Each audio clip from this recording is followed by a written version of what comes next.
ਸਤਨਾਮ ਸ੍ਰੀ ਵਾਹਿਗੁਰੂ ਸਾਹਿਬ JIO. ਸਿਮਰਨ ਸੋਈ ਪੁਰਖ ਚਲ ਅਬਿਨਾਸੀ, ਜਿਸ ਸਿਮਰਤ ਦੁਰਮਤ ਮਲ ਨਾਸੀ।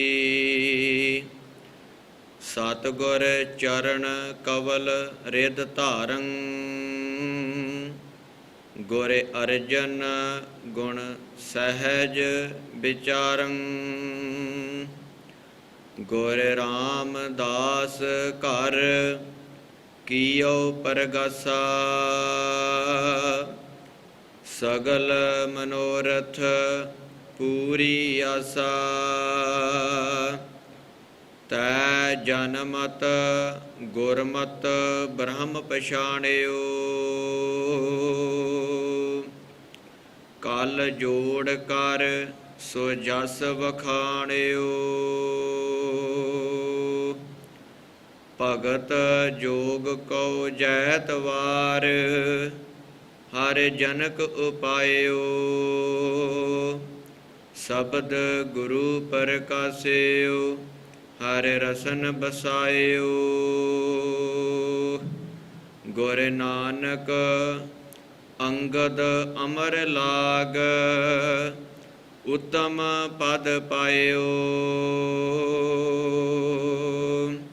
ਗੁਰ ਅਰਜਨ ਘਰ ਗੁਰ ਰਾਮਦਾਸ, ਭਗਤ ਉਤਰ ਆਇਓ। ਗੁਰ ਨਾਨਕ ਅੰਗਦ ਅਮਰ ਲਾਗ, ਉਤਮ ਪਦ ਪਾਇਓ। ਗੁਰ ਅਰਜਨ ਘਰ ਗੁਰ ਰਾਮਦਾਸ, ਉਤਰ ਆਇਓ।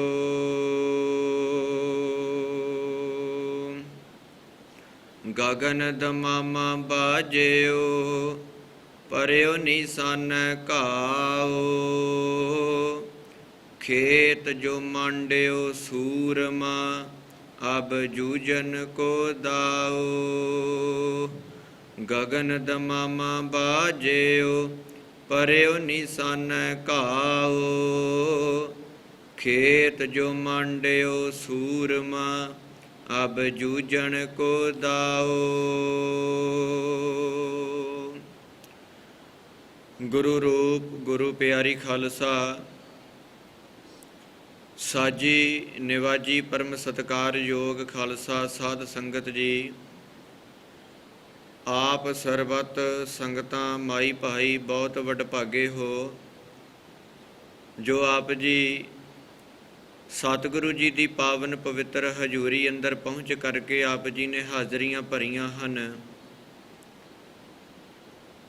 ਜੋ ਸ਼ਹੀਦਾਂ ਦੇ ਸਿਰਤਾਜ, ਗੁਰਬਾਣੀ ਰਚਨਹਾਰ ਧੰਨ ਸਾਹਿਬ ਸ੍ਰੀ ਗੁਰੂ ਅਰਜਨ ਦੇਵ ਪਾਤਸ਼ਾਹ ਮਹਾਰਾਜ ਸਤਿਗੁਰੂ ਜੀ ਦਾ ਬਹੁਤ ਸ਼ਰਧਾ ਅਤੇ ਪਿਆਰ ਭਾਵਨਾ ਦੇ ਨਾਲ ਸ਼ਹੀਦੀ ਦਿਹਾੜਾ ਮਨਾਇਆ ਜਾ ਰਿਹਾ ਹੈ। ਆਪ ਸਰਬੱਤ ਸੰਗਤਾਂ ਗੁਰੂ ਚਰਨਾਂ ਦੇ ਵਿੱਚ ਜੁੜਦਿਆਂ ਹੋਇਆਂ ਬਹੁਤ ਪਿਆਰ ਅਤੇ ਭਾਵਨਾ ਦੇ ਨਾਲ ਆਪ ਜੀ ਗੁਰੂ ਚਰਨਾਂ ਦੇ ਵਿੱਚ ਜੁੜ ਰਹੇ ਹੋ। ਆਓ ਸਾਧ ਸੰਗਤ ਜੀ, ਸਤਿਗੁਰੂ ਜੀ ਦੇ ਪਾਵਨ ਪਵਿੱਤਰ ਦਿਹਾੜੇ ਨੂੰ ਮਨਾਉਂਦਿਆਂ ਹੋਇਆਂ ਹੁਣ ਜੋ ਵਿਚਾਰਾਂ ਸਰਵਣ ਕਰੀਏ, ਬੜੇ ਪਿਆਰ ਦੇ ਨਾਲ ਆਪਣੀਆਂ ਮਨ ਬਿਰਤੀਆਂ ਨੂੰ ਇਕਾਗਰਚਿਤ ਕਰਦਿਆਂ ਹੋਇਆਂ ਗੁਰੂ ਚਰਨਾਂ ਦੇ ਵਿੱਚ ਆਪਣਾ ਮਨ ਜੋੜਦਿਆਂ ਆਓ ਗੁਰੂ ਚਰਨਾਂ ਦੇ ਵਿੱਚ ਹਾਜ਼ਰੀ ਲਵਾਈਏ। ਸਾਧ ਸੰਗਤ ਜੀ, ਕੋਈ ਰਸਨਾ ਵਾਂਝੀ ਨਾ ਰਹੇ। ਸਾਰੀ ਸੰਗਤ ਗੱਜ ਕਰਕੇ ਫਤਿਹ ਬੁਲਾਓ। ਵਾਹਿਗੁਰੂ ਜੀ ਕਾ ਖਾਲਸਾ, ਵਾਹਿਗੁਰੂ ਜੀ ਕੀ ਫਤਿਹ। ਧੰਨ ਧੰਨ ਸਾਹਿਬ ਸ੍ਰੀ ਗੁਰੂ ਅਰਜਨ ਦੇਵ ਪਾਤਸ਼ਾਹ ਮਹਾਰਾਜ ਸਤਿਗੁਰੂ ਜੀ ਦਾ ਸ਼ਹੀਦੀ ਦਿਹਾੜਾ ਮਨਾਇਆ ਜਾ ਰਿਹਾ ਹੈ। ਆਓ ਜੁੜੀਏ ਗੁਰੂ ਚਰਨਾਂ ਦੇ ਵਿੱਚ। ਧੰਨ ਗੁਰੂ ਅਰਜਨ ਦੇਵ ਪਾਤਸ਼ਾਹ ਮਹਾਰਾਜ ਸਤਿਗੁਰੂ ਜੀ, ਧੰਨ ਗੁਰੂ ਰਾਮਦਾਸ ਮਹਾਰਾਜ ਜੀ ਦੇ ਘਰ ਮਾਤਾ ਭਾਨੀ ਜੀ ਦੀ ਕੁੱਖ ਤੋਂ 1620 ਬਿਕਰਮੀ ਸੰਮਤ ਵੈਸਾਖਵਦੀ ਸੰਮਤ 1563 ਈਸਵੀ ਨੂੰ ਗੋਇੰਦਵਾਲ ਸਾਹਿਬ ਗੁਰੂ ਅਰਜਨ ਦੇਵ ਪਾਤਸ਼ਾਹ ਮਹਾਰਾਜ ਜੀ ਦਾ ਪ੍ਰਕਾਸ਼ ਹੋਇਆ। ਧੰਨ ਗੁਰੂ ਅਰਜਨ ਦੇਵ ਪਾਤਸ਼ਾਹ ਮਹਾਰਾਜ ਸਤਿਗੁਰੂ ਜੀ ਦੇ ਦੋ ਵੱਡੇ ਭਰਾ ਹਨ, ਬਾਬਾ ਪ੍ਰਿਥੀ ਚੰਦ ਜੀ ਅਤੇ ਬਾਬਾ ਮਹਾਦੇਵ ਜੀ। ਗੁਰੂ ਅਰਜਨ ਦੇਵ ਪਾਤਸ਼ਾਹ ਮਹਾਰਾਜ ਸਤਿਗੁਰੂ ਜੀ ਤੀਜੇ ਥਾਂ ਤੇ ਛੋਟੇ ਹਨ। ਇਸ ਤਰ੍ਹਾਂ ਸਾਧ ਸੰਗਤ ਜੀ, ਜੋ ਧੰਨ ਗੁਰੂ ਅਰਜਨ ਦੇਵ ਪਾਤਸ਼ਾਹ ਮਹਾਰਾਜ ਸਤਿਗੁਰੂ ਜੀ ਬਚਪਨ ਦੇ ਵਿੱਚ 11.5 ਸਾਲ ਗੋਇੰਦਵਾਲ ਸਾਹਿਬ ਦੀ ਧਰਤੀ ਤੇ ਸਤਿਗੁਰੂ ਜੀ ਨੇ ਰਹਿਣਾ ਕੀਤਾ ਆ। ਗੋਇੰਦਵਾਲ ਸਾਹਿਬ ਰਹਿੰਦੇ ਸਨ ਬਚਪਨ ਦੇ ਵਿੱਚ, ਅਤੇ ਨਾਨਾ ਧੰਨ ਗੁਰੂ ਅਮਰਦਾਸ ਮਹਾਰਾਜ ਸਤਿਗੁਰੂ ਜੀ ਆਪਣੇ ਆਸਣ ਤੇ ਬਿਰਾਜਮਾਨ ਨੇ।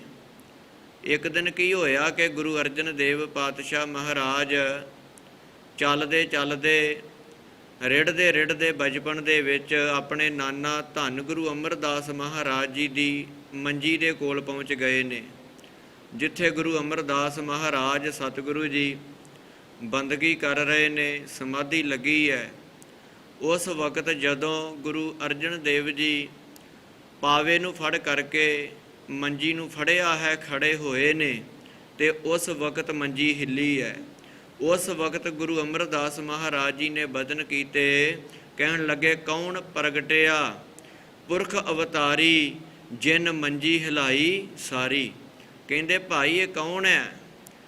ਇਹ ਬੜਾ ਭਾਰੀ ਪੁਰਖ ਹੈ ਜਿਹਨੇ ਸਾਡੀ ਮੰਜੀ ਹਿਲਾ ਦਿੱਤੀ ਹੈ। ਤੇ ਬੀਬੀ ਭਾਨੀ ਜੀ ਦੌੜ ਕੇ ਆਏ, ਆਣ ਕੇ ਗੁਰੂ ਅਰਜਨ ਦੇਵ ਪਾਤਸ਼ਾਹ ਮਹਾਰਾਜ ਜੀ ਨੂੰ ਫੜਿਆ ਅਤੇ ਆਪਣੇ ਪਿਤਾ ਗੁਰੂ ਅਮਰਦਾਸ ਮਹਾਰਾਜ ਜੀ ਨੂੰ ਬੇਨਤੀ ਕੀਤੀ ਕਿ ਪਿਤਾ ਜੀ, ਇਹ ਤੁਹਾਡਾ ਦੋਹਤਰਾ ਹੈ ਤੇ ਮੈਂ ਕੰਮਕਾਰ ਦੇ ਵਿੱਚ ਸੀ, ਮੇਰਾ ਧਿਆਨ ਨਹੀਂ ਪਿਆ। ਇਹ ਤੁਹਾਡਾ ਦੋਹਤਰਾ ਹੈ ਜਿਹਨੇ ਆਣ ਕੇ ਤੁਹਾਡੀ ਮੰਜੀ ਨੂੰ ਫੜਿਆ ਹੈ। ਗੁਰੂ ਅਮਰਦਾਸ ਮਹਾਰਾਜ ਸਤਿਗੁਰੂ ਜੀ ਬਹੁਤ ਪ੍ਰਸੰਨ ਹੋਏ ਤੇ ਧੰਨ ਗੁਰੂ ਅਮਰਦਾਸ ਮਹਾਰਾਜ ਸਤਿਗੁਰੂ ਜੀ ਨੇ ਗੁਰੂ ਅਰਜਨ ਦੇਵ ਪਾਤਸ਼ਾਹ ਮਹਾਰਾਜ ਜੀ ਨੂੰ ਬੜੀਆਂ ਬਖਸ਼ਿਸ਼ਾਂ ਕੀਤੀਆਂ, ਬੜੇ ਵਰ ਦਿੱਤੇ ਨੇ।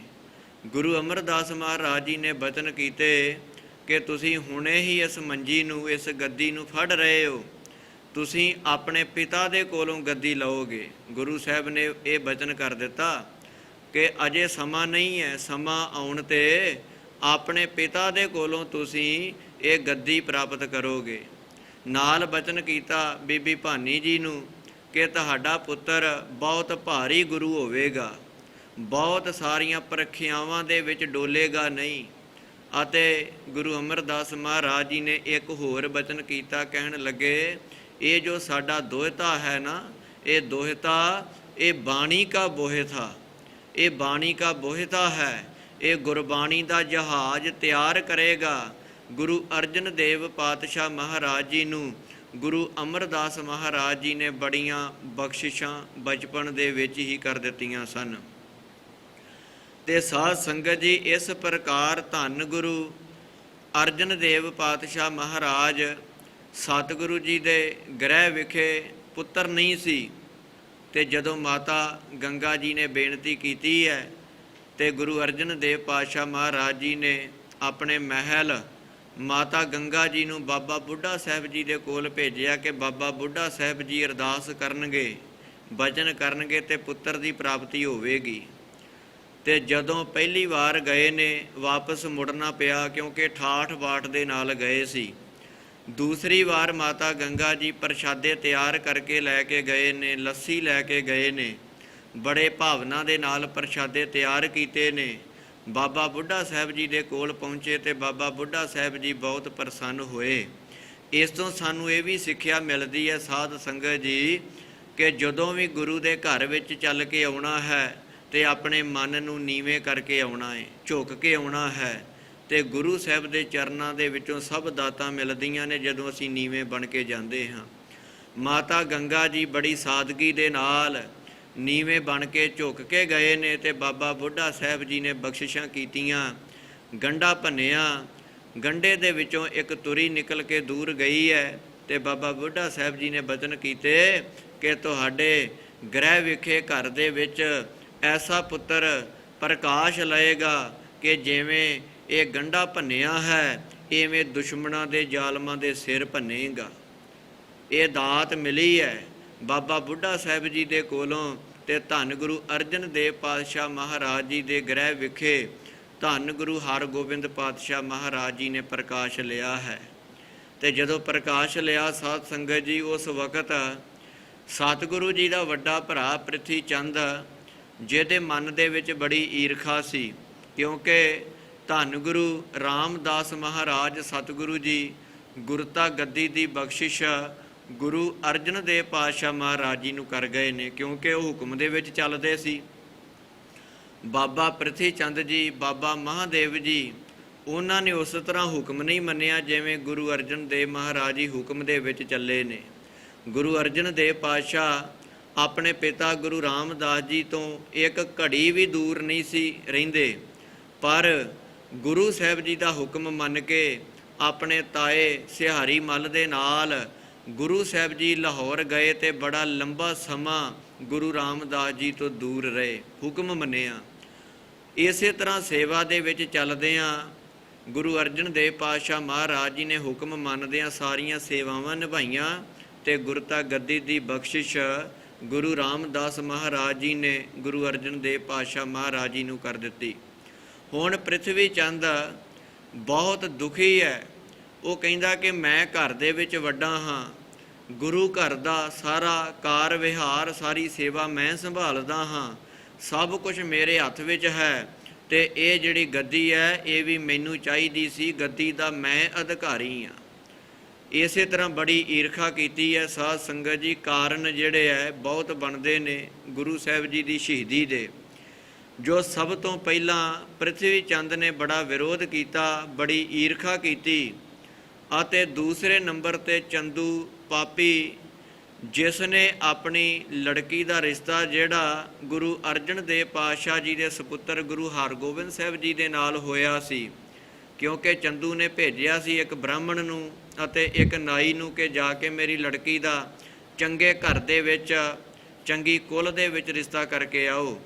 ਤੇ ਜਦੋਂ ਉਹ ਚੱਲੇ ਨੇ, ਦਿੱਲੀ ਤੋਂ ਚੱਲਦੇ ਚੱਲਦੇ ਲਾਹੌਰ ਆਏ, ਤੇ ਜਦੋਂ ਦੇਖਿਆ ਕਿ ਗੁਰੂ ਅਰਜਨ ਦੇਵ ਜੀ ਦੇ ਘਰ ਦੀ ਬੜੀ ਵਡਿਆਈ ਹੈ, ਬਹੁਤ ਉੱਚੀ ਕੁਲ ਹੈ ਤੇ ਬਹੁਤ ਇਹਨਾਂ ਦਾ ਨਾਮ ਹੈ, ਤੇ ਚੰਦੂ ਦੀ ਲੜਕੀ ਦਾ ਰਿਸ਼ਤਾ ਗੁਰੂ ਸਾਹਿਬ ਜੀ ਦੇ ਸਪੁੱਤਰ ਗੁਰੂ ਹਰਗੋਬਿੰਦ ਪਾਤਸ਼ਾਹ ਜੀ ਦੇ ਨਾਲ ਕਰ ਗਏ।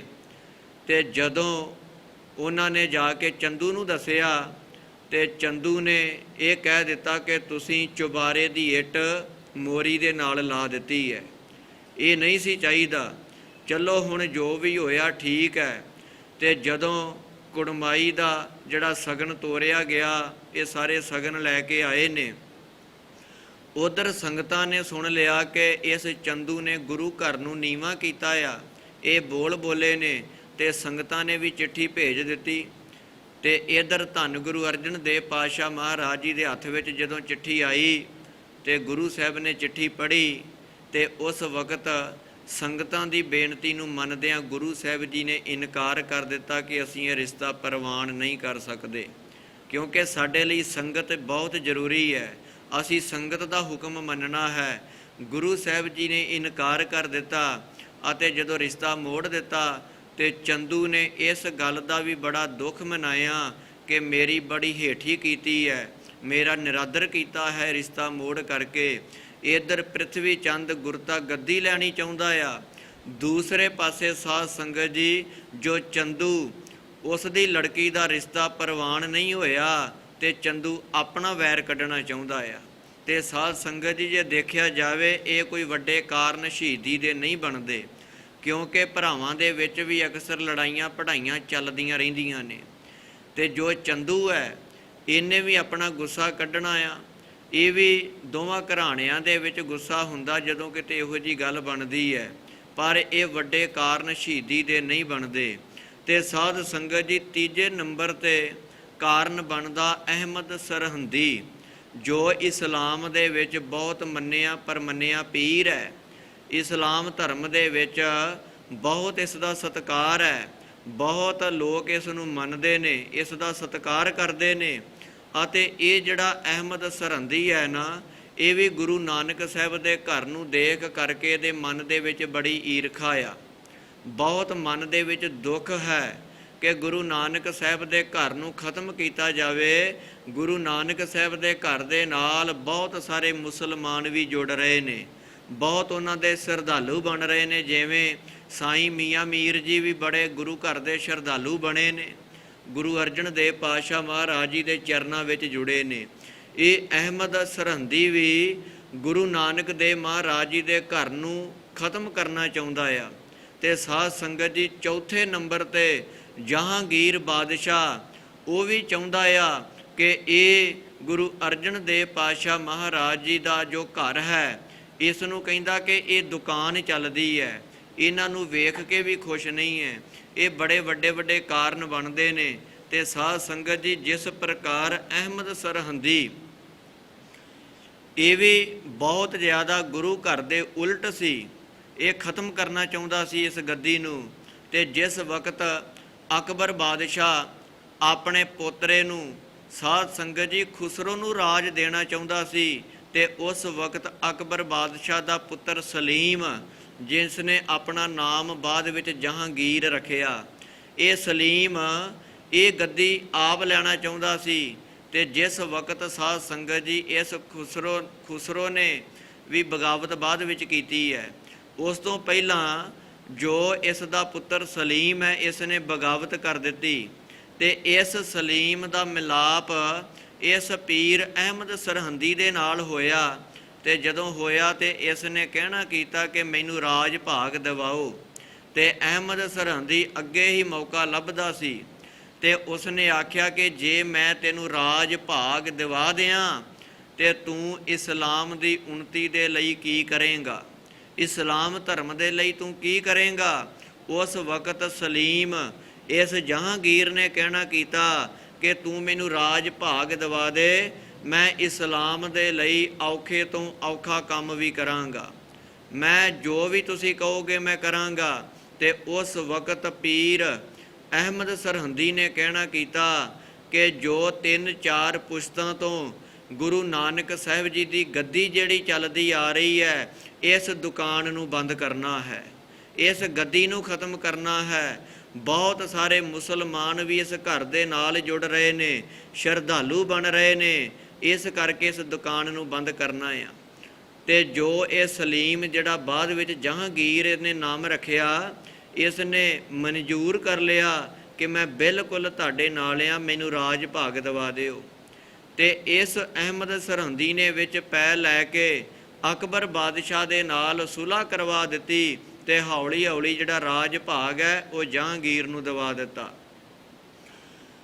ਤੇ ਸਾਧ ਸੰਗਤ ਜੀ, ਉਸ ਤੋਂ ਬਾਅਦ ਖੁਸਰੋ ਨੇ ਬਗਾਵਤ ਕਰ ਦਿੱਤੀ। ਤੇ ਜਦੋਂ ਖੁਸਰੋ ਨੇ ਬਗਾਵਤ ਕੀਤੀ ਹੈ ਤੇ ਉਸ ਵਕਤ ਇਹ ਕਈ ਵਿਦਵਾਨ ਲਿਖਦੇ ਨੇ ਕਿ ਖੁਸਰੋ ਧੰਨ ਗੁਰੂ ਅਰਜਨ ਦੇਵ ਪਾਤਸ਼ਾਹ ਜੀ ਨੂੰ ਮਿਲਿਆ ਏ। ਕਈ ਵਿਦਵਾਨਾਂ ਦਾ ਜ਼ਿਕਰ ਹੈ ਕਿ ਖੁਸਰੋ ਗੁਰੂ ਅਰਜਨ ਦੇਵ ਪਾਤਸ਼ਾਹ ਜੀ ਨੂੰ ਨਹੀਂ ਮਿਲਿਆ। ਇਸੇ ਤਰ੍ਹਾਂ ਚੱਲਦੇ ਚੱਲਦੇ ਜਦੋਂ ਸਾਧ ਸੰਗਤ ਜੀ ਧੰਨ ਗੁਰੂ ਅਰਜਨ ਦੇਵ ਪਾਤਸ਼ਾਹ ਮਹਾਰਾਜ ਸਤਿਗੁਰੂ ਜੀ ਨੂੰ ਗ੍ਰਿਫਤਾਰ ਕੀਤਾ ਗਿਆ, ਚੰਦੂ ਨੇ ਬਹੁਤ ਸਾਰੀਆਂ ਚੁਗਲੀਆਂ ਲਾਈਆਂ ਕਿ ਗੁਰੂ ਅਰਜਨ ਦੇਵ ਪਾਤਸ਼ਾਹ ਜੀ ਆਪਣੇ ਕੋਲ ਬਹੁਤ ਸਾਰੇ ਚੋਰ ਰੱਖਦੇ ਨੇ, ਚੋਰੀਆਂ ਕਰਵਾਉਂਦੇ ਨੇ, ਬਹੁਤ ਮਾਰ ਧਾੜ ਕਰਵਾਉਂਦੇ ਨੇ, ਬਹੁਤ ਲੋਕਾਂ ਦਾ ਨੁਕਸਾਨ ਕਰਦੇ ਨੇ, ਇਹ ਹੰਕਾਰੀ ਹਨ। ਇਹਨਾਂ ਨੇ ਆਪਣੇ ਵੱਡੇ ਭਰਾ ਨੂੰ ਵੀ ਨਗਰ ਵਿੱਚੋਂ ਬਾਹਰ ਕੱਢ ਦਿੱਤਾ ਹੈ। ਬਹੁਤ ਸਾਰੀਆਂ ਚੁਗਲੀਆਂ ਚੰਦੂ ਨੇ ਲਾਉਣਾ ਕੀਤੀਆਂ ਬਾਦਸ਼ਾਹ ਨੂੰ। ਤੇ ਜਦੋਂ ਸਾਧ ਸੰਗਤ ਜੀ ਬਹੁਤ ਸਾਰੇ ਇਸ ਤਰੀਆਂ ਚਾਲਾਂ ਚੱਲੀਆਂ ਗਈਆਂ ਨੇ। ਤੇ ਨਾਲ ਫਿਰ ਪਹਿਲਾਂ ਸੁੱਲੀ ਖਾਂ ਵੀ ਚੜ੍ਹ ਕੇ ਆਇਆ ਸੀ ਗੁਰੂ ਸਾਹਿਬ ਜੀ ਦੇ ਉੱਪਰ, ਪਰ ਸੁੱਲੀ ਖਾਂ ਰਸਤੇ ਦੇ ਵਿੱਚ ਮਾਰਿਆ ਗਿਆ, ਕਿਉਂਕਿ ਗੁਰੂ ਸਾਹਿਬ ਨੇ ਬਚਨ ਕੀਤੇ ਸੀ ਤੇ ਇਹ ਸਾਡੇ ਤੱਕ ਨਹੀਂ ਪਹੁੰਚੇਗਾ। ਤੇ ਜਦੋਂ ਸੁੱਲੀ ਖਾਂ ਦੀ ਮੌਤ ਹੋਈ, ਉਸ ਵਕਤ ਗੁਰੂ ਸਾਹਿਬ ਨੇ ਬਚਨ ਕੀਤਾ, ਸੁੱਲੀ ਤੇ ਨਾਰਾਇਣ ਰਾਖ, ਸੁੱਲੀ ਕਾ ਹਾਥ ਕਹੀ ਨਾ ਪਹੁੰਚੈ, ਸੁੱਲੀ ਹੋਏ ਮੂਆ ਨਾ ਪਾਕ। ਕਹਿੰਦੇ ਸੁੱਲੀ ਖਾਂ ਜਿਹੜਾ ਮਾਰਿਆ ਗਿਆ ਸਾਡੇ ਤੱਕ ਨਹੀਂ ਪਹੁੰਚਿਆ। ਉਸ ਤੋਂ ਬਾਅਦ ਜਿਹੜਾ ਸੁਲਭੀ ਖਾਨ, ਸੁੱਲੀ ਖਾਂ ਦਾ ਭਤੀਜਾ, ਇਹ ਵੀ ਗੁਰੂ ਸਾਹਿਬ ਦੇ ਉੱਪਰ ਚੜ੍ਹ ਕੇ ਗਿਆ ਚੰਦੂ ਦੀ ਚਾਲ ਦੇ ਨਾਲ, ਪਰ ਸੁਲਭੀ ਖਾਂ ਵੀ ਰਸਤੇ ਦੇ ਵਿੱਚ ਮਾਰਿਆ ਗਿਆ ਹੈ। ਤੇ ਸਾਧ ਸੰਗਤ ਜੀ ਅਖੀਰ ਜਿਸ ਵਕਤ ਜਹਾਂਗੀਰ ਬਾਦਸ਼ਾਹ ਨੇ ਗੁਰੂ ਸਾਹਿਬ ਜੀ ਦੇ ਵਾਰੰਟ ਕੱਢ ਦਿੱਤੇ ਕਿ ਇਹਨਾਂ ਨੂੰ ਗ੍ਰਿਫਤਾਰ ਕੀਤਾ ਜਾਵੇ, ਤੇ ਧੰਨ ਗੁਰੂ ਅਰਜਨ ਦੇਵ ਪਾਤਸ਼ਾਹ ਮਹਾਰਾਜ ਸਤਿਗੁਰੂ ਜੀ ਉਸ ਵਕਤ ਸ੍ਰੀ ਅੰਮ੍ਰਿਤਸਰ ਸਾਹਿਬ ਦੀ ਪਾਵਨ ਪਵਿੱਤਰ ਧਰਤੀ ਦੇ ਉੱਪਰ ਬਾਬਾ ਬੁੱਢਾ ਸਾਹਿਬ ਜੀ, ਭਾਈ ਸਾਹਿਬ ਭਾਈ ਗੁਰਦਾਸ ਜੀ, ਭਾਈ ਬਹਿਲੋ ਜੀ, ਭਾਈ ਸ਼ਾਲੋ ਜੀ ਅਤੇ ਭਾਈ ਕਲਿਆਣਾ ਜੀ, ਇਹਨਾਂ ਗੁਰਸਿੱਖਾਂ ਨੂੰ ਸਾਰੀ ਅੰਮ੍ਰਿਤਸਰ ਸਾਹਿਬ ਦੀ ਸੇਵਾ, ਗੁਰੂ ਘਰਾਂ ਦੀ ਸੇਵਾ ਸੌਂਪ ਕਰਕੇ ਅਤੇ ਧੰਨ ਗੁਰੂ ਹਰਗੋਬਿੰਦ ਪਾਤਸ਼ਾਹ ਮਹਾਰਾਜ ਜੀ ਦੀ ਬਾਂਹ ਫੜਾ ਕਰਕੇ ਅਤੇ ਇਸੇ ਤਰ੍ਹਾਂ ਗੁਰੂ ਸਾਹਿਬ ਜੀ ਉੱਥੋਂ ਚੱਲ ਪਏ ਨੇ। ਅਤੇ ਸਾਧ ਸੰਗਤ ਜੀ ਆਪਣੇ ਨਾਲ ਜੋ ਗੁਰੂ ਦੇ ਸਿੱਖ ਲਏ ਨੇ, ਭਾਈ ਜੇਠਾ ਜੀ, ਭਾਈ ਪੈੜਾ ਜੀ, ਭਾਈ ਲੰਗਾਹਾ ਜੀ, ਭਾਈ ਪ੍ਰਾਣਾ ਜੀ ਅਤੇ ਭਾਈ ਵਿਧਿਆ ਜੀ, ਇਹ ਆਪਣੇ ਨਾਲ 5 ਸਿੱਖ ਲੈ ਕੇ ਧੰਨ ਗੁਰੂ ਅਮਰ ਅਰਜਨ ਦੇਵ ਪਾਤਸ਼ਾਹ ਮਹਾਰਾਜ ਸਤਿਗੁਰੂ ਜੀ ਲਾਹੌਰ ਨੂੰ ਚੱਲ ਪਏ ਨੇ। ਤੇ ਉੱਥੇ ਜਾ ਕੇ ਜਿਹੜਾ ਗੁਰੂ ਸਾਹਿਬ ਜੀ ਦਾ ਬੜਾ ਵੱਡਾ ਸ਼ਰਧਾਲੂ ਭਾਈ ਸਿੱਧੂ ਭਗਤ ਜੀ, ਉਹਨੂੰ ਜਾ ਕੇ ਦਰਸ਼ਨ ਦਿੱਤੇ ਨੇ। ਉਹਦੇ ਘਰ ਦੇ ਵਿੱਚ ਜਾ ਕਰਕੇ ਭਾਈ ਸਿੱਧੂ ਜੀ ਨੇ ਬੜੀ ਭਾਵਨਾ ਦੇ ਨਾਲ ਸੇਵਾ ਕੀਤੀ ਹੈ। ਤੇ ਸਾਧ ਸੰਗਤ ਜੀ ਜਦੋਂ ਬਾਦਸ਼ਾਹ ਦੇ ਕੋਲ ਗਏ ਨੇ ਧੰਨ ਗੁਰੂ ਅਰਜਨ ਦੇਵ ਪਾਤਸ਼ਾਹ ਮਹਾਰਾਜ ਸਤਿਗੁਰੂ ਜੀ, ਤੇ ਬਾਦਸ਼ਾਹ ਨੇ ਕਹਿਣਾ ਕੀਤਾ, ਸਭ ਤੋਂ ਪਹਿਲਾਂ ਕਹਿਣ ਲੱਗੇ ਕਿ ਤੁਸੀਂ ਜੋ ਖੁਸਰੋ ਨੂੰ ਪਨਾਹ ਦਿੱਤੀ ਹੈ, ਜਿਹੜਾ ਖੁਸਰੋ ਬਾਗੀ ਸੀ ਜਿਸ ਨੇ ਬਗਾਵਤ ਕੀਤੀ ਸੀ, ਤੁਸੀਂ ਉਸ ਨੂੰ ਪਨਾਹ ਦਿੱਤੀ ਹੈ ਤੇ ਨਾਲੇ ਤੁਸੀਂ ਉਸ ਨੂੰ 1 ਲੱਖ ਰੁਪਈਆ ਮਦਦ ਵੀ ਦਿੱਤੀ ਹੈ। ਧੰਨ ਗੁਰੂ ਅਰਜਨ ਦੇਵ ਪਾਤਸ਼ਾਹ ਮਹਾਰਾਜ ਸਤਿਗੁਰੂ ਜੀ ਨੇ ਬਚਨ ਕੀਤੇ ਕਿ ਗੁਰੂ ਨਾਨਕ ਦਾ ਘਰ ਦੇ ਵਿੱਚ ਕੋਈ ਵੀ ਜਿਹੜਾ ਚੱਲ ਕੇ ਆਉਂਦਾ ਉਸ ਨੂੰ ਅਸੀਂ ਰੋਕ ਨਹੀਂ ਸਕਦੇ। ਗੁਰੂ ਨਾਨਕ ਸਾਹਿਬ ਦੇ ਘਰ ਦੇ ਵਿੱਚ ਗੁਰੂ ਕਾ ਲੰਗਰ ਚੱਲਦਾ ਆ, ਕੋਈ ਵੀ ਆਣ ਕੇ ਛਕ ਸਕਦਾ ਆ।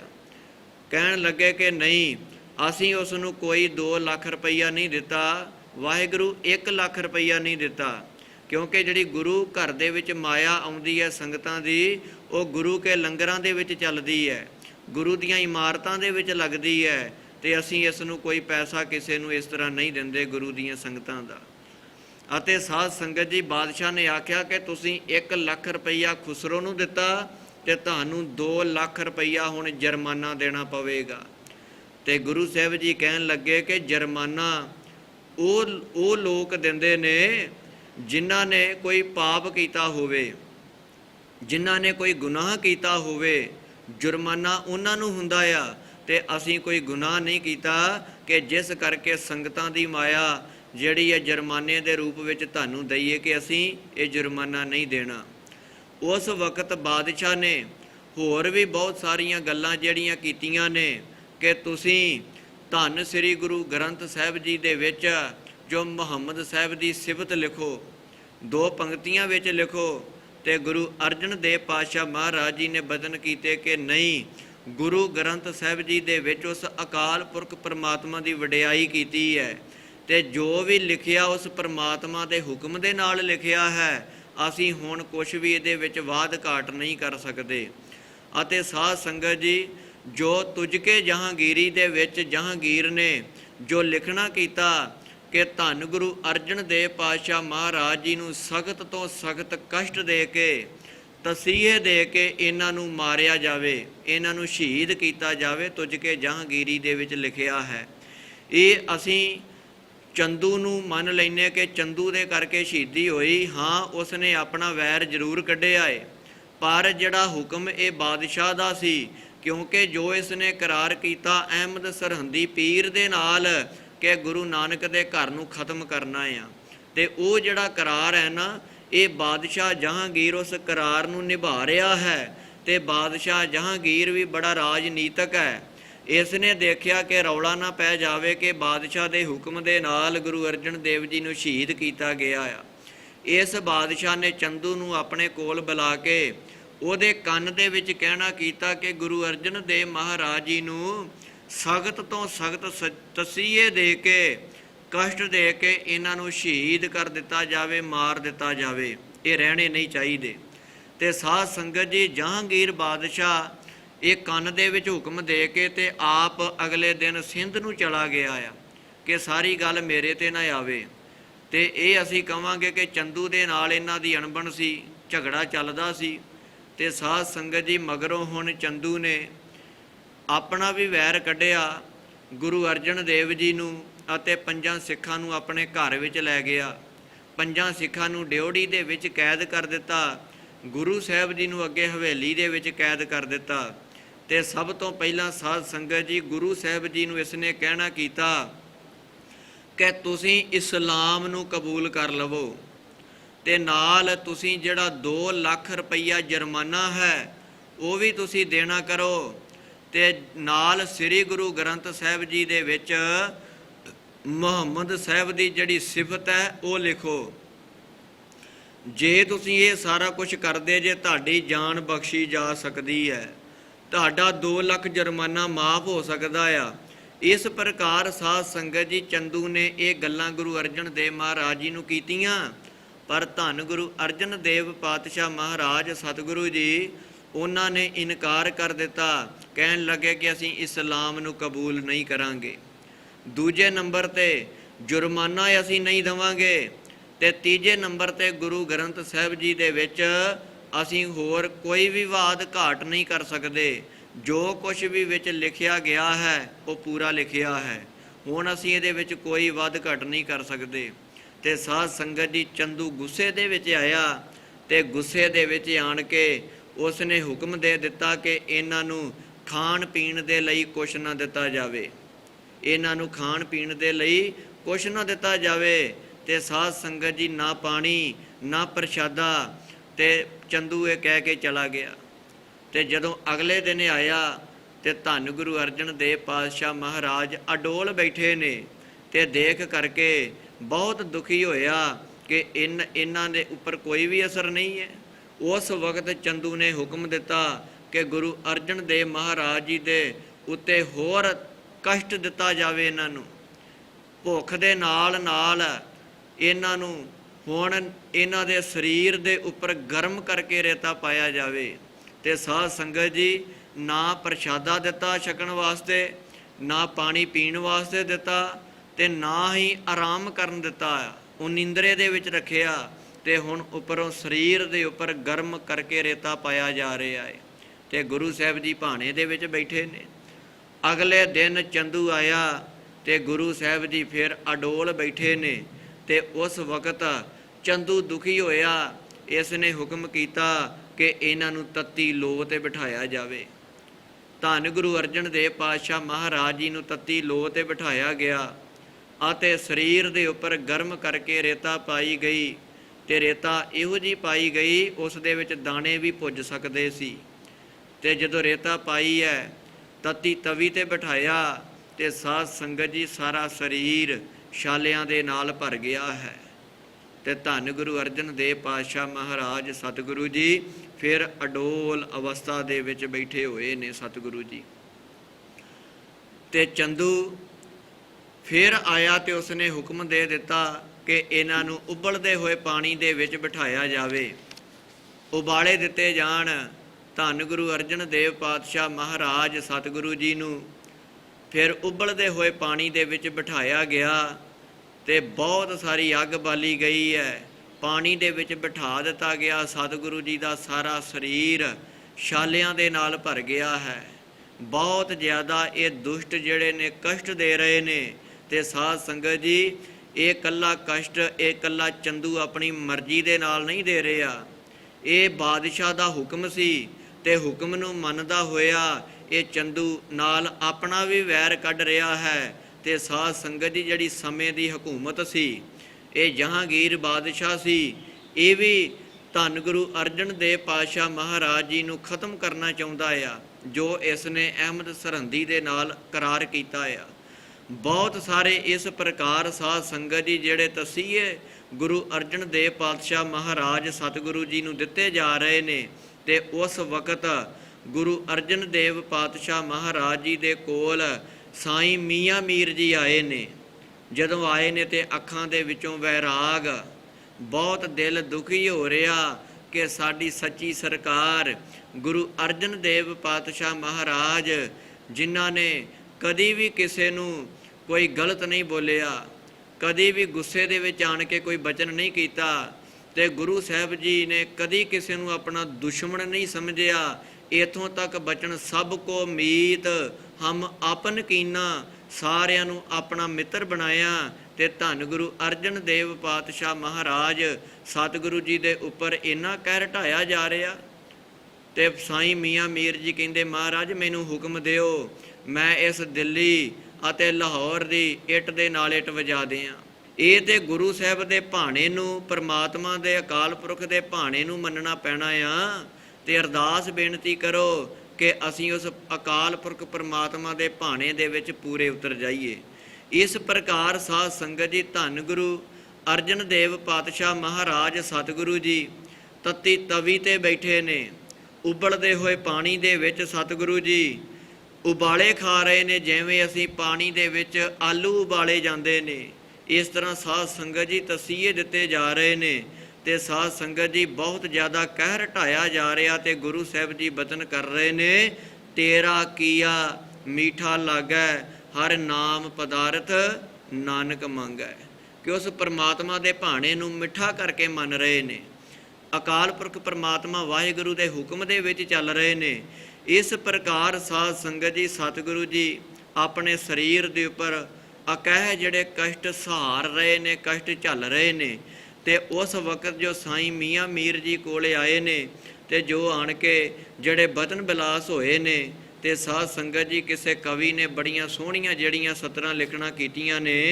ਕਹਿੰਦੇ ਚਾਰੋਂ ਤਰਫ ਅੱਗ ਵਰਸੇ, ਸੇਕ ਸੀ ਤਨ ਸਾੜਦਾ, ਛਾਲੇ ਛਾਲੇ ਜੁੱਸਾ ਹੋ ਗਿਆ ਸੱਚੀ ਸਰਕਾਰ ਦਾ। ਪੀਰ ਮੀਆਂ ਮੀਰ ਡਿਠਾ ਹਾਲ ਅਜਬ ਯਾਰ ਦਾ, ਹੋ ਵਿਆਕਲ ਰੋ ਪਿਆ ਚੀਖਾਂ ਤੇ ਧਾਹੀ ਮਾਰਦਾ। ਤੇ ਅੱਗੋਂ ਧੰਨ ਗੁਰੂ ਅਰਜਨ ਦੇਵ ਪਾਤਸ਼ਾਹ ਮਹਾਰਾਜ ਜੀ ਨੇ ਬਚਨ ਕੀਤੇ। ਕਹਿੰਦੇ ਤੱਕ ਕਿਹਾ ਸਤਿਗੁਰੂ ਪੀਰ ਮੀਆਂ ਮੀਰ, ਛੋਡੋ ਪ੍ਰੀਤੀ ਚਾਮ ਸੇ। ਕਹਿੰਦੇ ਕਿਆ ਹੁਆ ਤਨ ਤਪ ਰਿਹਾ, ਹਮ ਸ਼ਾਂਤ ਹੈ ਹਰੀ ਨਾਮ ਸੇ। ਕਹਿੰਦੇ ਕੀ ਹੋ ਗਿਆ ਜੇ ਸਾਡਾ ਤਨ, ਜੇ ਸਾਡਾ ਸਰੀਰ ਇਹ ਜਿਹੜਾ ਤਪ ਰਿਹਾ ਹੈ, ਕੀ ਹੋ ਗਿਆ? ਕੋਈ ਗੱਲ ਨਹੀਂ, ਪਰ ਸਾਡਾ ਹਿਰਦਾ ਜਿਹੜਾ ਪਰਮਾਤਮਾ ਦੇ ਨਾਮ ਦੇ ਨਾਲ ਸ਼ਾਂਤ ਹੈ, ਸਾਡਾ ਹਿਰਦਾ ਠੰਡਾ ਹੈ। ਕੀ ਹੋ ਗਿਆ ਸਰੀਰ ਜੇ ਸੜਦਾ ਪਿਆ ਏ? ਤੇ ਸਾਧ ਸੰਗਤ ਜੀ ਇਸ ਪ੍ਰਕਾਰ ਗੁਰੂ ਸਾਹਿਬ ਜੀ ਨੂੰ ਕਸ਼ਟ ਦਿੱਤੇ ਜਾ ਰਹੇ ਨੇ, ਤਸੀਹੇ ਦਿੱਤੇ ਜਾ ਰਹੇ ਨੇ। ਤੇ ਮੇਰੇ ਮਾਲਕ ਧੰਨ ਗੁਰੂ ਅਰਜਨ ਦੇਵ ਪਾਤਸ਼ਾਹ ਮਹਾਰਾਜ ਸਤਿਗੁਰੂ ਜੀ ਅਡੋਲ ਤਤੀ ਤਵੀ ਤੇ ਬੈਠੇ ਨੇ, ਅਡੋਲ ਉਬਲਦੇ ਪਾਣੀ ਦੇ ਵਿੱਚ ਬੈਠੇ ਨੇ। ਤੇ ਸਾਧ ਸੰਗਤ ਜੀ ਜੋ ਸੀਸ ਦੇ ਉੱਪਰ ਜੋ ਰੇਤਾ ਪੈ ਰਿਹਾ, ਤੇ ਇਸ ਤਰ੍ਹਾਂ ਸਮਝ ਰਹੇ ਨੇ ਧੰਨ ਗੁਰੂ ਅਰਜਨ ਦੇਵ ਪਾਤਸ਼ਾਹ ਕਿ ਜਿਵੇਂ ਸੀਸ ਦੇ ਉੱਪਰ ਚੰਦਨ ਦਾ ਬੂਰ ਪੈ ਰਿਹਾ ਹੋਵੇ। ਤੇ ਤਤੀ ਤਵੀ ਤੇ ਬੈਠੇ ਇਵੇਂ ਸਮਝ ਰਹੇ ਨੇ ਕਿ ਜਿਵੇਂ ਧੰਨ ਗੁਰੂ ਅਰਜਨ ਦੇਵ ਪਾਤਸ਼ਾਹ ਮਹਾਰਾਜ ਸ੍ਰੀ ਅੰਮ੍ਰਿਤਸਰ ਸਾਹਿਬ ਆਪਣੇ ਸਿੰਘਾਸਣ ਤੇ ਬੈਠੇ ਹੋਣ। ਤੇ ਉਬਲਦੇ ਪਾਣੀ ਦੇ ਵਿੱਚ ਬੈਠੇ ਹੋਏ ਗੁਰੂ ਸਾਹਿਬ ਜੀ ਸਮਝ ਰਹੇ ਨੇ ਕਿ ਜਿਵੇਂ ਹਰ ਕੀ ਪੌੜੀ ਦੇ ਸਰੋਵਰ ਦੇ ਵਿੱਚ ਚੁੱਭੀਆਂ ਲਾ ਰਹੇ ਹੋਣ, ਇਸ਼ਨਾਨ ਕਰ ਰਹੇ ਹੋਣ। ਤੇ ਸਾਧ ਸੰਗਤ ਜੀ ਗੁਰੂ ਸਾਹਿਬ ਜੀ ਦੀ ਬਾਣੀ ਦੇ ਵਿੱਚ ਬਚਨ, ਐਸੇ ਗੁਰੂ ਦੇ ਪਿਆਰੇ, ਐਸੇ ਮਹਾਂਪੁਰਖ ਜਿਨ੍ਹਾਂ ਨੇ ਦੁੱਖ ਅਤੇ ਸੁੱਖ ਨੂੰ ਇੱਕ ਬਰਾਬਰ ਸਮਝਿਆ, ਸੋਨੇ ਅਤੇ ਮਿੱਟੀ ਨੂੰ ਇੱਕ ਬਰਾਬਰ ਜਾਣਿਆ। ਤੇ ਮਹਾਰਾਜ ਬਚਨ ਕਰਦੇ ਨੇ ਧੰਨ ਗੁਰੂ ਅਰਜਨ ਦੇਵ ਪਾਤਸ਼ਾਹ, ਪ੍ਰਭ ਕੀ ਆਗਿਆ ਆਤਮ ਹਿਤਾਵੈ, ਜੀਵਨ ਮੁਕਤ ਸੋਊ ਕਹਾਵੈ। ਤੈਸਾ ਹਰਖ ਤੈਸਾ ਉਸ ਸੋਗ, ਸਦਾ ਆਨੰਦ ਤੈ ਨਹੀਂ ਬਿਯੋਗ। ਕਹਿੰਦੇ ਸਦਾ ਹੀ ਆਨੰਦ ਹੈ, ਕੋਈ ਹਰਖ ਨਹੀਂ ਹੈ, ਕੋਈ ਸੋਗ ਨਹੀਂ ਹੈ। ਤਤੀ ਤਵੀ ਤੇ ਬੈਠੇ ਕੋਈ ਸੋਗ ਨਹੀਂ, ਉਬਲਦੇ ਪਾਣੀ ਦੇ ਵਿੱਚ ਬੈਠੇ ਕੋਈ ਦੁੱਖ ਨਹੀਂ। ਕਹਿੰਦੇ ਨਾ ਸੁੱਖ ਹੈ ਤੇ ਨਾ ਦੁੱਖ ਹੈ, ਆਨੰਦ ਦੇ ਵਿੱਚ ਗੁਰੂ ਅਰਜਨ ਦੇਵ ਪਾਤਸ਼ਾਹ ਮਹਾਰਾਜ ਬੈਠੇ ਹੋਏ ਨੇ। ਤੈਸਾ ਸਵਰਨ ਤੈਸੀ ਉਸ ਮਾਟੀ, ਤੈਸਾ ਅੰਮ੍ਰਿਤ ਤੈਸੀ ਬਿਖ ਖਾਟੀ। ਸੋਨੇ ਅਤੇ ਮਿੱਟੀ ਨੂੰ ਇੱਕ ਬਰਾਬਰ ਸਮਝਣਾ। ਅਸੀਂ ਸੋਨੇ ਨੂੰ ਬੜਾ ਅਮੋਲਕ ਸਮਝਦੇ ਹਾਂ, ਮਿੱਟੀ ਦੀ ਕੋਈ ਕੀਮਤ ਨਹੀਂ ਸਮਝਦੇ। ਪਰ ਗੁਰੂ ਦੇ ਪਿਆਰੇ ਸੋਨੇ ਅਤੇ ਮਿੱਟੀ ਨੂੰ ਇੱਕ ਬਰਾਬਰ ਜਾਣਦੇ ਨੇ। ਤੈਸਾ ਸਵਰਨ ਤੈਸੀ ਉਸ ਮਾਟੀ, ਤੈਸਾ ਅੰਮ੍ਰਿਤ ਤੈਸੀ ਬਿਖ ਖਾਟੀ। ਤੈਸਾ ਮਾਨ ਤੈਸਾ ਅਭਿਮਾਨ, ਤੈਸਾ ਰੰਕ ਤੈਸਾ ਰਾਜਾਨ। ਗੁਰੂ ਸਾਹਿਬ ਜੀ ਬਚਨ ਕਰਦੇ ਨੇ, ਜੋ ਵਰਤਾਏ ਸਾਈ ਜੁਗਤ, ਨਾਨਕ ਉਹ ਪੁਰਖ ਕਈਐ ਜੀਵਨ ਮੁਕਤ। ਕਹਿੰਦੇ ਐਸੇ ਜਿਹੜੇ ਗੁਰੂ ਦੇ ਪਿਆਰੇ ਨੇ ਜੀਵਨ ਮੁਕਤ ਹੁੰਦੇ ਨੇ। ਧੰਨ ਗੁਰੂ ਅਰਜਨ ਦੇਵ ਪਾਤਸ਼ਾਹ ਮਹਾਰਾਜ, ਸਤਿਗੁਰੂ ਜੀ ਨੇ ਇਕੱਲੇ ਬਚਨ ਲਿਖੇ ਹੀ ਨਹੀਂ, ਸਤਿਗੁਰੂ ਜੀ ਨੇ ਉਹਨਾਂ ਬਚਨਾਂ ਨੂੰ ਕਮਾ ਕੇ ਵੀ ਦਿਖਾਇਆ ਹੈ। ਤੇ ਸਾਧ ਸੰਗਤ ਜੀ, ਹੋਰ ਕਵੀ ਨੇ ਬੜੇ ਸੋਹਣੇ ਬਚਨ ਲਿਖੇ ਨੇ, ਬੜੀਆਂ ਸੋਹਣੀਆਂ ਸਤਰਾਂ ਲਿਖੀਆਂ। ਕਹਿੰਦੇ ਜਿਸ ਦੇ ਸੀਸ ਤੇ ਕਦੀ ਸੀ ਕਲਸ ਝੁੱਲਦੇ, ਕਹਿੰਦੇ ਜਿਸ ਦੇ ਸੀਸ ਤੇ ਕਦੀ ਸੀ ਕਲਸ ਝੁੱਲਦੇ, ਗਰਮ ਬਾਲੂ ਦੇ ਕੜਛੇ ਪਵਾਰਿਆ ਸੀ। ਦੇਖੋ ਧੰਨ ਗੁਰੂ ਅਰਜਨ ਦੇਵ ਪਾਤਸ਼ਾਹ ਮਹਾਰਾਜ ਸ੍ਰੀ ਅੰਮ੍ਰਿਤਸਰ ਸਾਹਿਬ ਦੀ ਪਾਵਨ ਪਵਿੱਤਰ ਧਰਤੀ ਤੇ ਸਤਿਗੁਰੂ ਜੀ ਬਿਰਾਜਮਾਨ ਹੁੰਦੇ ਨੇ। ਉਹਨਾਂ ਦੇ ਸੀਸ ਤੇ ਛਤਰ ਝੁੱਲਦਾ ਆ, ਚੌਰ ਹੁੰਦਾ ਆ, ਸੰਗਤਾਂ ਆਣ ਕੇ ਮੱਥਾ ਟੇਕਦੀਆਂ ਨੇ। ਤੇ ਪਰ ਅੱਜ ਦੇਖੋ ਲਾਹੌਰ ਦੇ ਵਿੱਚ ਗੁਰੂ ਸਾਹਿਬ ਜੀ ਦੇ ਸੀਸ ਦੇ ਉੱਪਰ ਗਰਮ ਰੇਤਾ ਦੇ ਕੜਛੇ ਭਰ ਭਰ ਕੇ ਪਾਏ ਜਾ ਰਹੇ ਨੇ। ਧੰਨ ਧੰਨ ਨੇ ਗੁਰੂ ਅਰਜਨ ਦੇਵ ਪਾਤਸ਼ਾਹ ਮਹਾਰਾਜ, ਜਿਸ ਦੇ ਸੀਸ ਤੇ ਕਦੀ ਸੀ ਕਲਸ ਝੁੱਲਦੇ, ਗਰਮ ਬਾਲੂ ਦੇ ਕੜਛੇ ਪਵਾਰਿਆ ਸੀ। ਕਈ ਪਹਿਰ ਅੰਗਿਆਰਾਂ ਦੀ ਸੇਜ ਬਹਿ ਕੇ, ਸ਼ਾਂਤਮਈ ਦੇ ਪੂਰਨੇ ਪਾਰਿਆ ਸੀ। ਕਈ ਪਹਿਰ ਅੰਗਿਆਰਾਂ ਦੀ ਸੇਜ ਬਹਿ ਕੇ, ਸ਼ਾਂਤਮਈ ਦੇ ਪੂਰਨੇ ਪਾਰਿਆ ਸੀ। ਖਾ ਕੇ ਦੇਗ ਦੇ ਵਿੱਚ ਉਬਾਲਿਆਂ ਨੂੰ, ਫਿਰ ਵੀ ਸਤਿਨਾਮ ਵਾਹਿਗੁਰੂ ਗਾ ਰਿਹਾ ਸੀ। ਫਿਰ ਵੀ ਸਤਿਨਾਮ ਵਾਹਿਗੁਰੂ ਗਾ ਰਿਹਾ ਸੀ। ਸੀਨਾ ਤਪਦਾ ਜਗ ਦਾ ਠਾਰਨੇ ਨੂੰ, ਤਨ ਆਪਣਾ ਸਾੜ ਵਿਖਾ ਰਿਹਾ ਸੀ। ਸਾਧ ਸੰਗਤ ਜੀ ਵੇਖੋ ਕਿੰਨਾ ਅਡੋਲ ਧੰਨ ਗੁਰੂ ਅਰਜਨ ਦੇਵ ਪਾਤਸ਼ਾਹ ਮਹਾਰਾਜ ਸਤਿਗੁਰੂ ਜੀ ਬੈਠੇ ਹੋਏ ਨੇ। ਕਹਿੰਦੇ ਕਹਿਣਾ ਸੌਖਾ, ਸੁਣਨਾ ਵੀ ਬਹੁਤ ਸੌਖਾ, ਔਖੀ ਗੱਲ ਹੈ ਅਮਲ ਕਮਾਉਣ ਵਾਲੀ। ਕਹਿੰਦੇ ਕਹਿਣਾ ਵੀ ਬੜਾ ਸੌਖਾ ਆ, ਮੈਂ ਵੀ ਇਹ ਕਹਿ ਦਿੱਤਾ, ਬੋਲ ਦਿੱਤਾ, ਕਥਾ ਕਰ ਦਿੱਤੀ। ਸੁਣਨਾ ਵੀ ਬੜਾ ਸੌਖਾ ਆ, ਆਪ ਜੀ ਨੇ ਬਹਿ ਕੇ ਸੁਣ ਲਿਆ। ਕਹਿੰਦੇ ਸਭ ਤੋਂ ਗੱਲ ਜਿਹੜੀ ਔਖੀ ਹੈ ਨਾ, ਅਮਲ ਕਮਾਉਣ ਵਾਲੀ ਗੱਲ ਔਖੀ ਹੈ। ਭਾਈ ਗੱਲਾਂ ਤੇ ਬੜੀਆਂ ਕਰ ਲਈਦੀਆਂ ਨੇ, ਗੱਲਾਂ ਦੇ ਨਾਲ ਪਹਾੜ ਵੀ ਢਾਹ ਲਈਦੇ ਨੇ, ਤੇ ਜਦੋਂ ਗੱਲ ਕਰਨ ਦੀ ਆਉਂਦੀ ਹੈ ਨਾ ਅਮਲ ਦੇ ਵਿੱਚ, ਪਤਾ ਉਦੋਂ ਲੱਗਦਾ ਆ। ਤੇ ਧੰਨ ਗੁਰੂ ਅਰਜਨ ਦੇਵ ਪਾਤਸ਼ਾਹ ਮਹਾਰਾਜ ਸਤਿਗੁਰੂ ਜੀ ਨੇ ਇਕੱਲੇ ਬਚਨ ਕੀਤੇ ਹੀ ਨਹੀਂ, ਗੁਰੂ ਸਾਹਿਬ ਜੀ ਨੇ ਸਾਰਾ ਕੁਛ ਕਮਾ ਕੇ ਹੰਢਾ ਕੇ ਵਿਖਾ ਵੀ ਦਿੱਤਾ ਆ। ਧੰਨ ਗੁਰੂ ਅਰਜਨ ਦੇਵ ਪਾਤਸ਼ਾਹ ਮਹਾਰਾਜ ਸਤਿਗੁਰੂ ਜੀ ਕਹਿਣਾ ਸੌਖਾ, ਸੁਣਨਾ ਸੌਖਾ, ਔਖੀ ਗੱਲ ਹੈ ਅਮਲ ਕਮਾਉਣ ਵਾਲੀ। ਇਹ ਤਾਂ ਆਤਮਾ ਹੀ ਰੱਬ ਦੀ ਸੀ, ਤੱਤੀ ਤਵੀ ਤੇ ਬਹਿ ਕੇ ਸੁਖਮਣੀ ਗਾਉਣ ਵਾਲੀ। ਤੱਤੀ ਤਵੀ ਤੇ ਬਹਿ ਕੇ ਵੀ ਰੱਬ ਦਾ ਨਾਮ ਜਪ ਰਹੇ ਨੇ, ਤੱਤੀ ਤਵੀ ਤੇ ਬਹਿ ਕੇ ਵੀ ਅਕਾਲ ਪੁਰਖ ਪਰਮਾਤਮਾ ਵਾਹਿਗੁਰੂ ਦੇ ਭਾਣੇ ਨੂੰ ਮੰਨ ਰਹੇ ਨੇ। ਤੇ ਸਾਧ ਸੰਗਤ ਜੀ, ਜਦੋਂ ਸਾਰਾ ਸਰੀਰ ਝੁਲਸ ਗਿਆ, ਛਾਲਿਆਂ ਦੇ ਨਾਲ ਭਰ ਗਿਆ, ਸਰੀਰ ਕਮਜ਼ੋਰ ਹੋ ਗਿਆ, ਤੇ ਸਾਧ ਸੰਗਤ ਜੀ ਚੰਦੂ ਪਾਪੀ ਦੀ ਨਹੁੰ ਜਿਹੜੀ ਗੁਰੂ ਅਰਜਨ ਦੇਵ ਪਾਤਸ਼ਾਹ ਮਹਾਰਾਜ ਜੀ ਦੇ ਘਰ ਦੇ ਨਾਲ ਬੜਾ ਪਿਆਰ ਕਰਦੀ ਹੈ। ਤੇ ਹੁਣ ਪਹਿਰਾ ਬੜਾ ਸਖਤ ਹੈ ਚੰਦੂ ਦੇ ਘਰ ਦੇ ਵਿੱਚ, ਕਿਸੇ ਨੂੰ ਮਿਲਣ ਗਿਲਣ ਨਹੀਂ ਦਿੱਤਾ ਜਾਂਦਾ। ਤੇ ਦੇਖੋ ਚੰਦੂ ਦੀ ਨਹੁੰ, ਕਿਉਂਕਿ ਉਹਨਾਂ ਦੇ ਪਿਤਾ ਜੀ ਗੁਰੂ ਨਾਨਕ ਸਾਹਿਬ ਦੇ ਘਰ ਦੇ ਬੜੇ ਪ੍ਰੇਮੀ ਸੀ, ਤੇ ਉਹ ਲਗਨ ਬੱਚਿਆਂ ਨੂੰ ਵੀ ਲੱਗੀ ਸੀ। ਹੁਣ ਚੰਦੂ ਦੀ ਨਹੁੰ ਨੇ ਆਪਣੇ ਸਾਰੇ ਗਹਿਣੇ, ਪੈਸਾ ਧੇਲਾ ਪਹਿਰੇਦਾਰਾਂ ਨੂੰ ਦੇ ਕੇ ਤੇ ਗੁਰੂ ਸਾਹਿਬ ਦੇ ਕੋਲ ਗਈ ਹੈ। ਤੇ ਨਾਲ ਠੰਡਾ ਮਿੱਠਾ ਜਲ ਖੜਿਆ, ਵਿੱਚ ਦੁੱਧ ਪਾ ਕੇ, ਮਿੱਠਾ ਪਾ ਕੇ, ਤੇ ਗੁਰੂ ਸਾਹਿਬ ਦੇ ਛਕਣ ਵਾਸਤੇ ਜਲ ਖੜਿਆ। ਤੇ ਜਦੋਂ ਚੰਦੂ ਦੀ ਨਹੁੰ ਗੁਰੂ ਸਾਹਿਬ ਜੀ ਦੇ ਕੋਲ ਗਈ, ਤੇ ਗੁਰੂ ਸਾਹਿਬ ਜੀ ਨੂੰ ਬੇਨਤੀ ਕੀਤੀ ਕਿ ਮਹਾਰਾਜ, ਮੈਂ ਇੱਕ ਸਿੱਖ ਦੀ ਧੀ ਹਾਂ, ਜੋ ਆਪ ਜੀ ਦੇ ਘਰ ਦਾ ਬੜਾ ਵੱਡਾ ਸ਼ਰਧਾਲੂ ਪ੍ਰੇਮੀ ਹੈ, ਤੇ ਮੇਰੀ ਮਾੜੀ ਕਿਸਮਤ, ਮੈਂ ਇਹਨਾਂ ਬੁੱਚੜਾਂ ਦੇ ਘਰ ਦੀ ਨਹੁੰ ਬਣ ਗਈ ਹੈ। ਮਹਾਰਾਜ, ਮੇਰੇ ਕੋਲੋਂ ਸਭ ਕੁਛ ਇਹ ਦੇਖਿਆ ਨਹੀਂ ਜਾਂਦਾ, ਮੈਂ ਤੁਹਾਡੇ ਲਈ ਇਹ ਜਲ ਪਾਣੀ ਲੈ ਕੇ ਆਈ, ਮਿੱਠਾ ਜਲ ਲੈ ਕੇ ਆਈ, ਇਹ ਪ੍ਰਵਾਨ ਕਰੋ। ਤੇ ਨਾਲ ਚੰਦੂ ਦੀ ਨਹੁੰ ਨੇ ਬਚਨ ਕੀਤਾ, ਮਹਾਰਾਜ, ਮੈਂ ਇਹਨਾਂ ਬੁੱਚੜਾਂ ਦੇ ਘਰ ਦੇ ਵਿੱਚ ਇੱਕ ਦਿਨ ਵੀ ਨਹੀਂ ਰਹਿ ਸਕਦੀ, ਮੈਂ ਇਹਨਾਂ ਦੇ ਘਰ ਵਿੱਚ ਨਹੀਂ ਰਹਿ ਸਕਦੀ, ਮੈਂ ਵੀ ਆਪਣਾ ਸਰੀਰ ਛੱਡ ਕੇ ਜਾਣਾ ਹੈ, ਮੈਂ ਤੁਹਾਡੇ ਤੋਂ ਬਿਨਾਂ ਨਹੀਂ ਰਹਿ ਸਕਦੀ। ਗੁਰੂ ਸਾਹਿਬ ਜੀ ਨੇ ਬਚਨ ਕੀਤਾ ਕਿ ਧੀਏ, ਇਹ ਜਿਹੜਾ ਤੂੰ ਮਿੱਠਾ ਜਲ ਲੈ ਕੇ ਆਈ ਹੈ, ਇਹ ਆਉਣ ਵਾਲੇ ਸਮੇਂ ਦੇ ਵਿੱਚ ਇਸ ਦਿਨ ਥਾਵਾਂ ਥਾਵਾਂ ਤੇ ਮਿੱਠੇ ਜਲ ਛਬੀਲਾਂ ਲੱਗਣਗੀਆਂ, ਪਰ ਅਸੀਂ ਇਹ ਪ੍ਰਣ ਕੀਤਾ ਕਿ ਚੰਦੂ ਦੇ ਘਰ ਦਾ ਇੱਕ ਦਾਣਾ ਵੀ ਮੁੱਖ ਦੇ ਵਿੱਚ ਨਹੀਂ ਪਾਉਣਾ। ਗੁਰੂ ਸਾਹਿਬ ਜੀ ਨੂੰ ਜਦੋਂ ਦਾ ਕੈਦ ਕੀਤਾ, ਗੁਰੂ ਸਾਹਿਬ ਜੀ ਨੇ ਆਪਣੇ ਮੁੱਖ ਵਿੱਚ ਕੁਛ ਨਹੀਂ ਪਾਇਆ, ਤੇ ਨਾ ਹੀ ਸੁੱਤੇ ਨੇ ਆਰਾਮ ਕੀਤਾ, ਉਹ ਨਿੰਦਰੇ ਦੇ ਵਿੱਚ ਵੀ ਨੇ। ਗੁਰੂ ਸਾਹਿਬ ਜੀ ਨੇ ਬਚਨ ਕੀਤਾ ਸੀ ਇੱਕ ਦਾਣਾ ਵੀ ਆਪਣੇ ਮੁੱਖ ਵਿੱਚ ਨਹੀਂ ਪਾਉਣਾ, ਅਸੀਂ ਇਹ ਪ੍ਰਣ ਕੀਤਾ ਆ।